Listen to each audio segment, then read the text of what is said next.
Okay, hello. We are going to cover Chapter 11, Stratification by Gender. Be sure to remember to take notes. You have guided notes that should be available to you on e-courses. And also make sure that you are in a comfortable place where you can stop the recording and take notes and answer the prompts as necessary. So, we are going to start off by introducing you to Olympia Cheddar. She is a 7-month-old English Bulldog. Although Olympia is a female through and through, people will often mistake her for a boy. This is due to many factors. Yes, sadly, looks may be one of them. She doesn't have curly hair, a heart-shaped face, or even a slim physique. She also doesn't participate in stereotypical female behavior. For example, she is not a yapper, she never gossips, and she hardly ever even barks. She prefers eating flowers to wearing them in her hair. When getting dressed, she will only wear her Green Bay Packer jersey. And she can chew through a 17-inch bully stick that's meant to last weeks in only 3 days, sometimes less. This is something that male bulldogs often take the trophy for. She's never been on a diet, and she could proudly out-eat 9 out of 10 dogs within any square mile radius. You could practically say that she's a tomboy, but don't get me wrong, she likes being a girl. She just wishes that when she met people on the streets, they would recognize her as this and not make assumptions based on her looks. Okay, I'm sure you know we actually won't be talking about dogs for this chapter. And yeah, that was probably a sad attempt to just show you pictures of my dog. But, as Olympia would attest to, it's safe to say that there are some accepted gender roles in society, although they are ever-changing.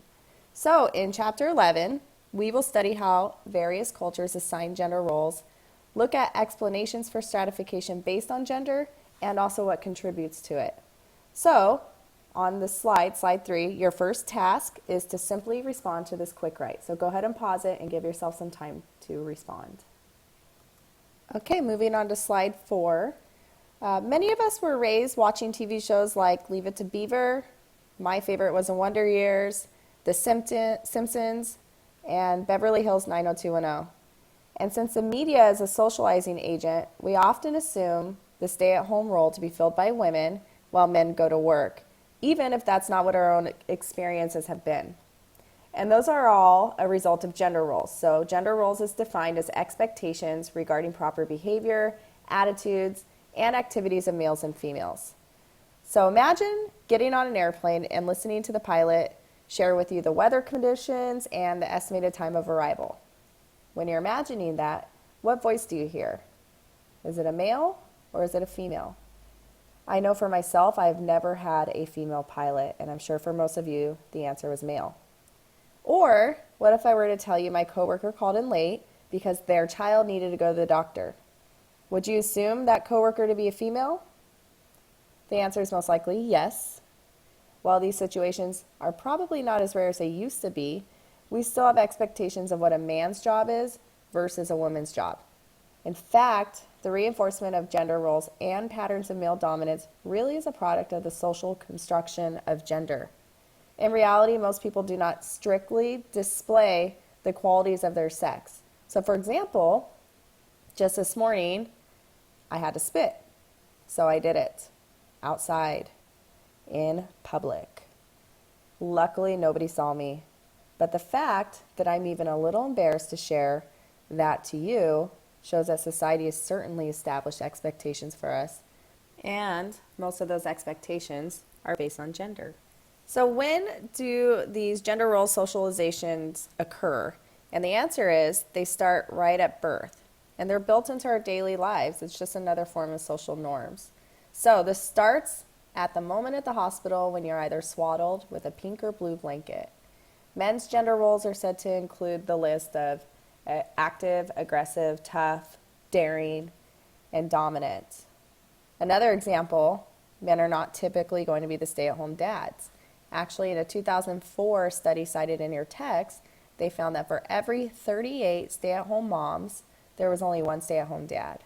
Of course, this is changing as our society continues to evolve, but what's true is that when a male doesn't display masculine behavior, he'll often be scrutinized and called a sissy, or sometimes even worse.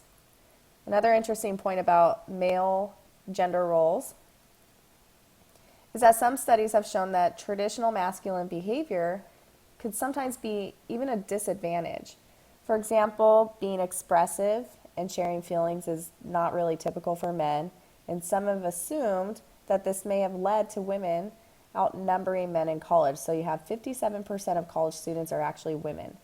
And also could attribute to the lack of men in service sector jobs. Additionally, expecting men to be the sole breadwinners has contributed to penalization such as alimony, child support, and some men argue that these are unfairly distributed to them versus women. When considering domestic abuse, men are most often perpetrated as the suspects and receive fines and jail time more often than women.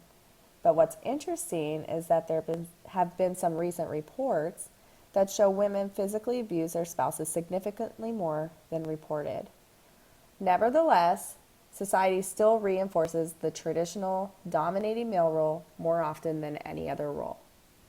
Okay, and this little list right here on the right will show some of the characteristics of what society expects of women. So we're expected to be soft, emotional, sweet, and submissive. A great example of this is if you think of your favorite Disney movie growing up. So I know mine was Sleeping Beauty. And you'll find most often the women are portrayed as helpless. They need Prince Charming to come along and rescue them. And women, more often than men, really are just restricted to these traditional roles where in traditional films and cartoons you'll see men taking on various different roles. It is worth noting, to be fair, that Disney shows have recently revamped the image of women. So movies like Brave had shown an effort to break those stereotypes. However, traditional gender roles have certainly more widely hindered women than they have men. Okay, so at this point, most of you should have participated in the norm violation experiment. So you don't have to take notes on this chart, but it's just a fun little chart that shows some of the examples of norm violations that college students did in 2000. So go ahead and read through the list on the left side, some funny norm violations by women. So sending men flowers, my own personal one, spitting in public, perhaps buying and chewing tobacco, knowing too much about cars. And I know I always get kind of a funny response when I hold open doors for men.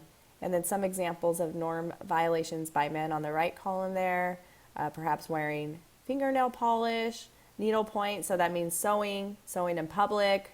Can you imagine going to the mall and working on some stitchery?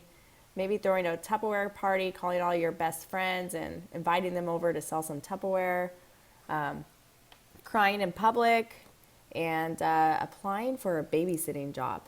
So these are just some examples of norm violations done in an experiment similar to the ones that you've done.